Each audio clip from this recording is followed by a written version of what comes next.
Well, good evening, everybody. Today we are going to be speaking to Peter Dahlin. He is one of the founders of Safeguard Defenders. You may recognize his face as, I believe, the first Westerner who ended up being part of a televised so-called confession on state media in China when he was based there.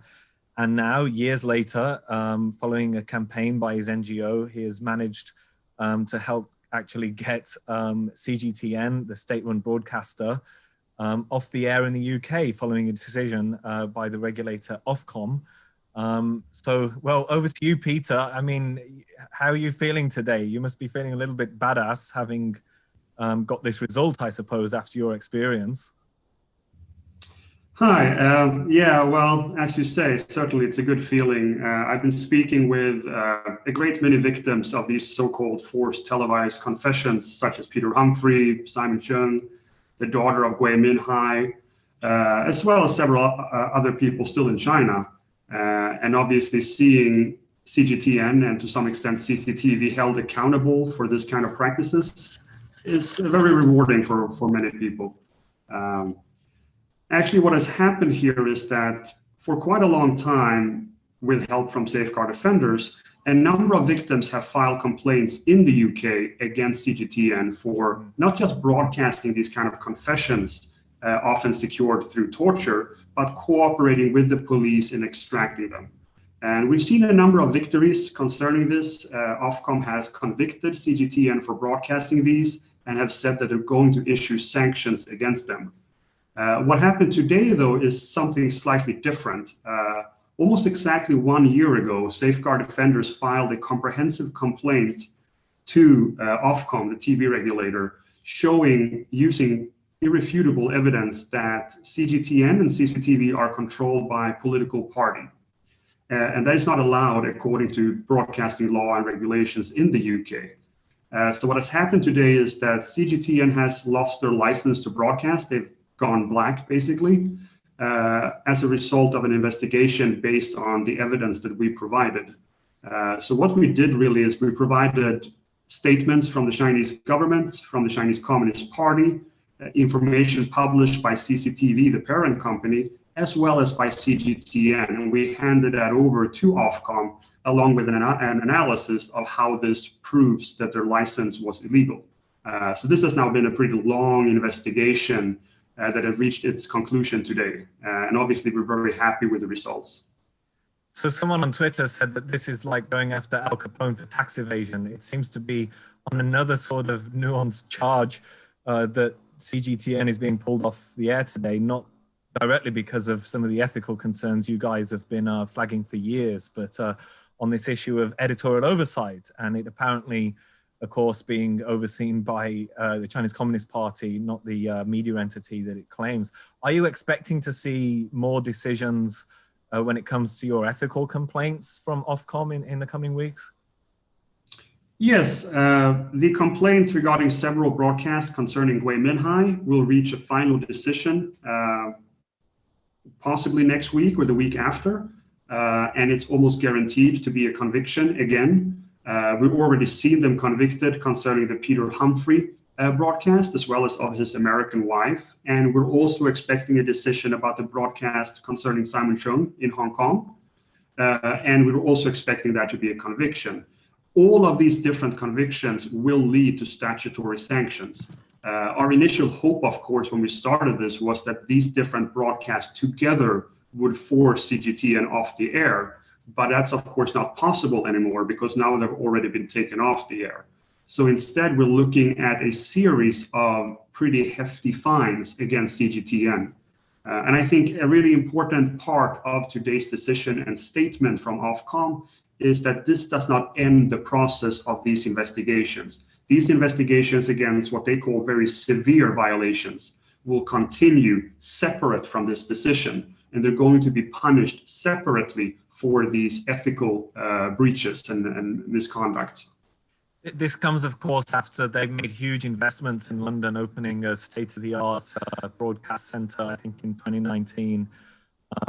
You know, big investments for Europe as the state media expands across the world. But can you, I think there's already been talk of retaliation, or at least some jokes about somehow reciprocal measures in China, whereby, because of course BBC and everywhere else is already banned and censored and off the air in mainland China. How do you see them retaliating? Because there is often little differentiation when it comes to Beijing between, say, a broadcast regulator in the UK and the BBC and the state itself, as we saw with, you know, Norway and the Nobel Prize and so many other cases.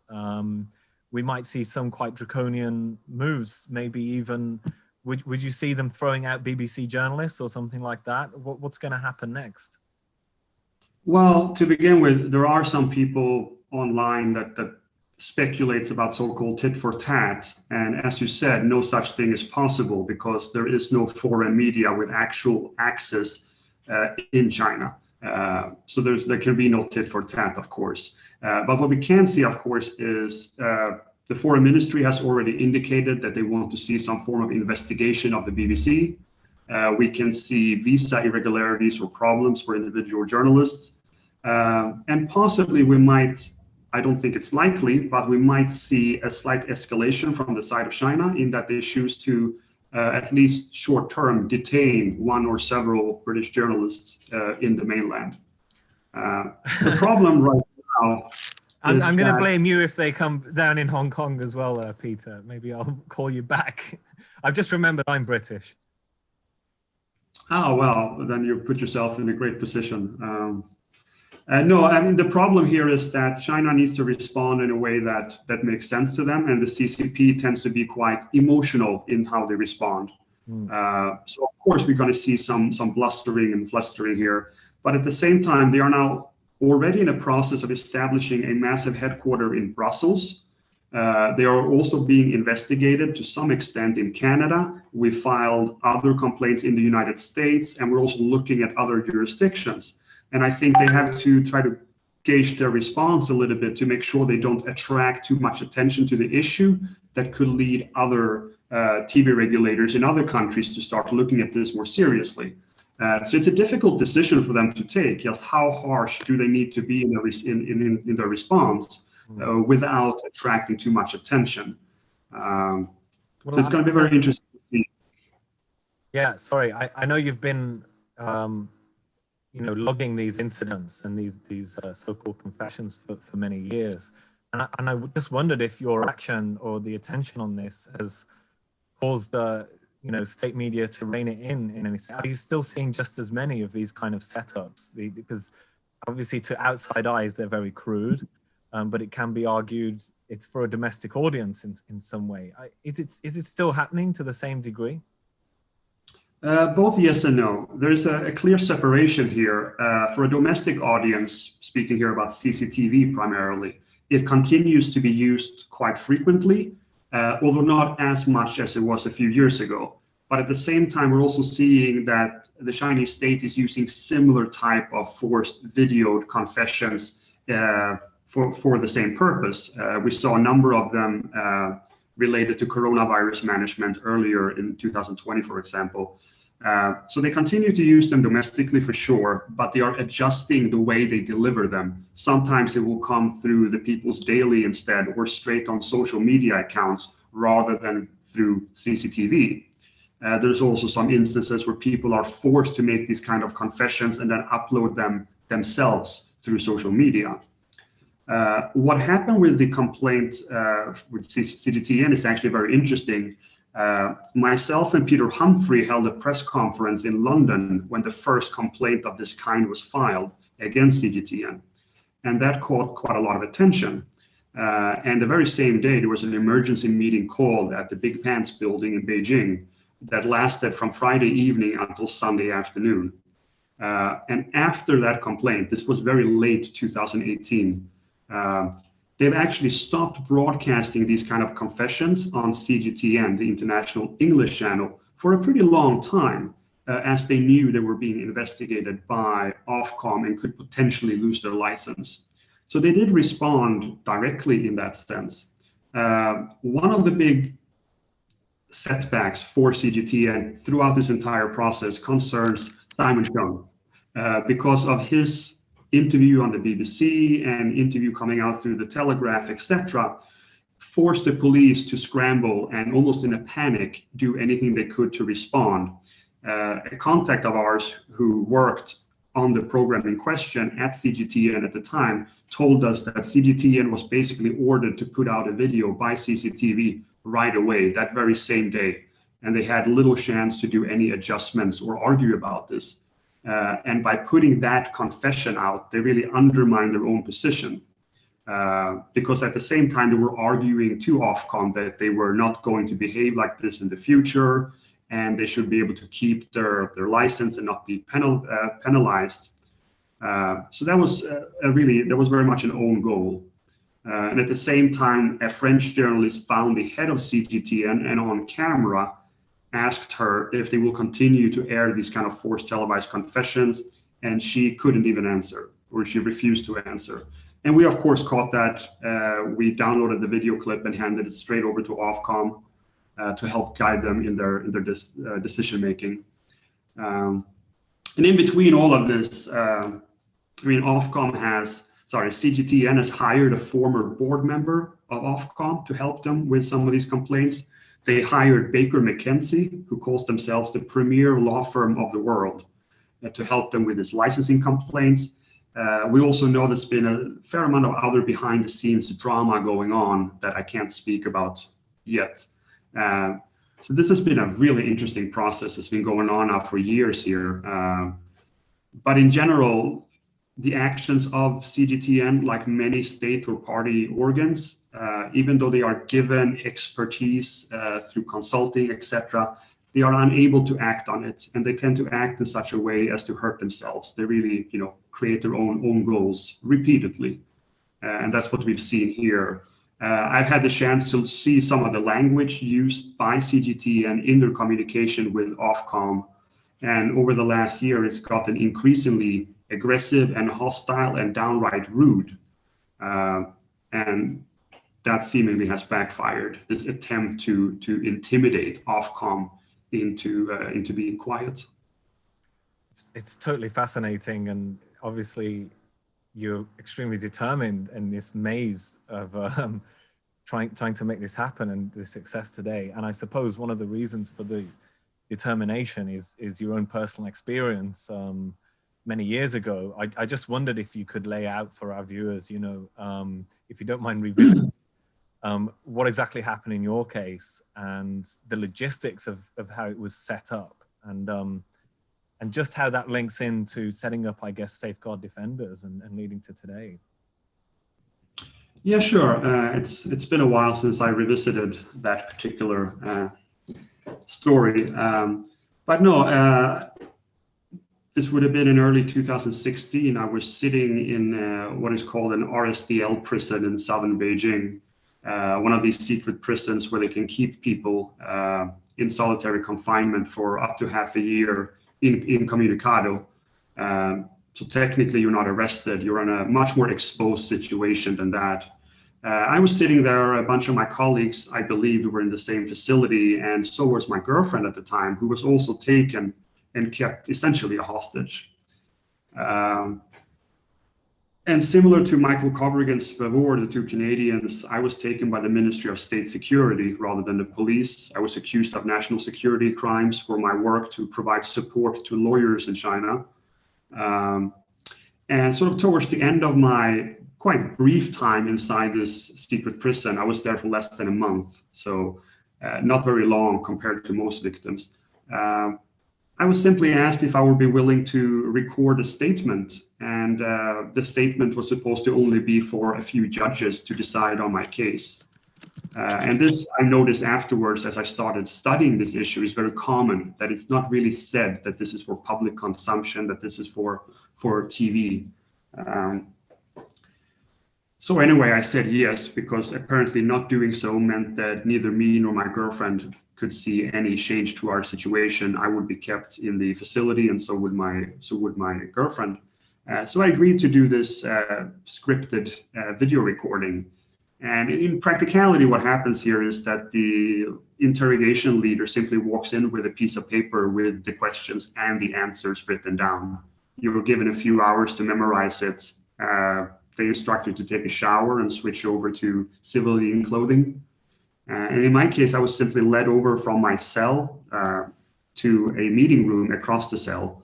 And there, of course, I meet with a CCTV cameraman and a CCTV journalist who has been given a copy of the same paper. So the journalist sits there surrounded by about a dozen agents of the Ministry of State Security, guards, etc., in this room. And we sort of acted out like a theater. You know, she reads the questions, I read the answers. We do a lot of retakes. One guy acts as sort of the director and issues instructions for retakes, sit differently, speak slower, look sadder, etc., etc. So you just do this over and over. And this is pretty much how all of these confessions are made, speaking with obviously a great number of victims that I have. They're quite similar in how they are carried out.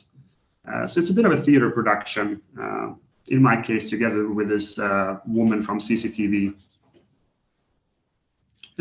Quite the experience for sure. I mean, at the time, I didn't know that this was necessarily going to be on TV, although I did begin to realize it when they asked me to say, I've hurt the feelings of the Chinese people. That was a bit of a giveaway, obviously.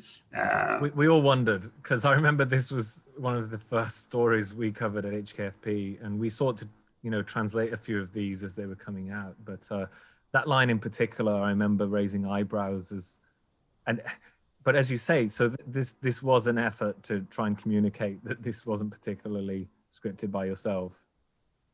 No, actually, it's funny. That was the only part where I really sort of fumbled repeatedly, and the journalist from CCTV led in, sort of asked me, "You really don't want to say this, do you?" But of course, the opposite was true. This was the one line that I really wanted to say because I felt it negated every other thing I said in that so-called confession, because it's such a ridiculous line. I mean, it's something that you sit around over a beer laughing about with your friends in Beijing, because it's such a stilted CCP type talk line. So yeah, that happened. And yeah, my experience was quite similar to many other victims. The only difference is that I'm one of the few people that I know of that wasn't physically tortured before. So my case stands out in that respect. And just usually to be clear, by quite significant torture. I see. Sorry to speak over you. Just to be clear, you were an NGO worker at the time, and I guess you were thrown out shortly afterwards. And then you pretty quickly set up Safeguard Defenders.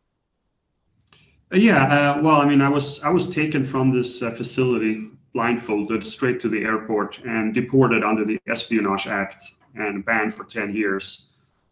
So I went straight from the secret prison to the airport and left China. So it was all pretty abrupt. I left my cats, I left my house, I left my friends without, you know, saying goodbye. So it was a pretty abrupt ending to having spent 10 years in China. And yeah, afterwards, after recuperating a little bit, I realized that the NGO that I was running in China would not be able to continue, mostly because of the safety issues posed to a great many other people that we worked with. I mean, I was one of 5 people taken in the same operation. But before that, a number of other people had been taken in different parts of the country during a 6-month period leading up to that. So a great many of us had been taken or were still in custody. So obviously we had to shut down that NGO. And I started Safeguard Defenders with a slightly different focus, but still very much obviously focused on China. And I think you've had at least 1 or 2 books out about this kind of stuff as well. You say you're banned for 10 years. No rush to be going back in 5 years then? Well, frankly, the number of countries I feel I can visit these days is getting smaller and smaller. I mean, I lived in Thailand for a couple of years after China while I was still operating quite under the radar, so to say. I wasn't publicly affiliated with Safeguard Defenders or anything. But once I went public, I had no choice but to leave Thailand. The number of Chinese people, as well as foreigners, in the case of Gui Minhai, being kidnapped in Thailand is alarmingly high. And the same can be said for many other countries in the region. So frankly, it's a pretty big part of the world that I feel I can't travel to anymore. And this is the main reason why I'm now based in Europe. It's not because of choice as much as necessity. So yeah, I don't foresee going back to China anytime soon, or Hong Kong for that matter. In fact, crossing any border outside Western Europe and North America is always a little bit of a risk because you never know when there's an Interpol notice issued on you. China has become very good at mass issuing these Interpol red notices. So you have to be very careful for sure. That's incredible. It didn't even occur to me that there's a lot of allies of China or those which some consider to be vassal states, I suppose, who you have to also be wary of for probably the rest of your life. I got to ask one devil's advocate here. I mean, seeing a news channel disappear from the airwaves today, I presume it's probably already happened. Obviously, it has happened today. Yeah. I bet you checked pretty quickly. I mean, what do you say about the marketplace of ideas, free speech, and what China will inevitably be saying about press freedom and these kinds of things? Not that it can speak much, perhaps, with regards to how things are at home, but maybe people beyond China who say that, you know, let the best argument win, give everybody access to all the possible information, and let viewers and readers decide. Is this a concern, and is it going to encourage more you know, channels to be targeted when it comes to, you know, press freedom, free speech? I don't really foresee or see any way that the situation is going to change in Britain when it comes to press freedom. This is an administrative decision, not a political one, as it should be. The fact of the matter is simple. In the UK, like in most countries, there is written down on a piece of paper a very clearly stipulated law of what you can and cannot do. CGTN has chosen to ignore that consistently and systematically, and now they are facing a penalty for it. CGTN will be allowed to reapply for a license, although it will take a number of years, in which case they can come back to the UK and broadcast like any other TV broadcaster, but hopefully that time by following the law. So this has nothing to do with exchange of ideas. There's nothing to do with freedom of the press. There is a written down code and law of what you can do, and they have chosen intentionally to break that because they think that they stand above the law, because they think they can act with impunity. And we're trying to prove here that that's not the case. Well, really fascinating speaking to you, Peter, and I guess the result for Safeguard Defenders today, your NGO. Thanks very much for your time. I know you've got a big day ahead, so thanks for joining us.